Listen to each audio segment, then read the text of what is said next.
Quels sont ceux qui doivent parler de l'agriculture? Ce sont des agriculteurs. Quels sont ceux qui doivent parler de la pêche? Ce sont des pêcheurs. Et le football, quels sont ceux qui doivent parler du football? Les footballeurs. Je pense que la réponse est là.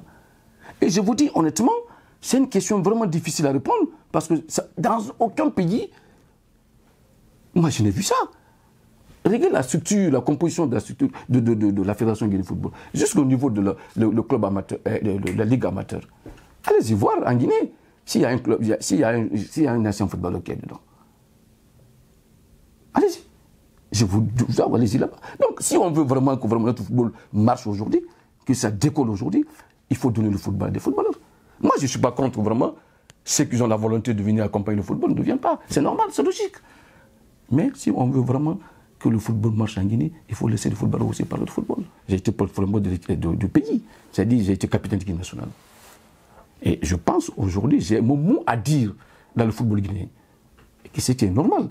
Que je sois dans la gestion du football, j'ai mon mot à dire parce que ici, dans ce pays-là, développé, est-ce que Platini ne parle pas? Platini parle. Tous les anciens, Zidane, ils ne parlent pas. Des gens, ils ne parlent pas. Et Laurent Blanc, il ne parle pas. Donc j'ai mon droit à le dire, à dire quelque chose dans le domaine du football. Je pense qu'on doit concerter les anciens footballeurs. Nous, à notre temps, tous nos entraîneurs, c'était des anciens footballeurs. C'était des éducateurs. On les a vus à l'épreuve avant qu'on ne vienne. Moi, j'ai dit, ici, il y a des jeunes ici qui ont aujourd'hui le diplôme de l'UEFA, qui sont en train de... Là, la fédération peut vraiment les utiliser. On peut les utiliser. J'en ai parlé avec le président de la fédération de football. Et qu'est-ce qu'il a dit? Il m'a dit qu'on va voir ça. Mais moi, je pense qu'avant que la Guinée aille ailleurs chercher les choses, il y a des entraîneurs diplômés ici. Moi, j'étais même surpris de voir le diplôme de certains anciens footballeurs, leur diplôme. Mais en Guinée, je pense que ce n'est pas tout le monde qui a ce diplôme-là.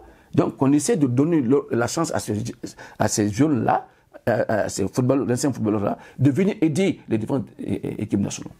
Donc, le directeur national technique de la fédération aussi, M. Chéri Souman, doit comprendre quelque chose, c'est de mettre en place aussi un staff technique d'un certain nombre qui vont prendre des anciens footballeurs, qui ont des bons diplômes, essayer d'avoir de bons diplômes, travailler avec eux et essayer de dispatcher aussi.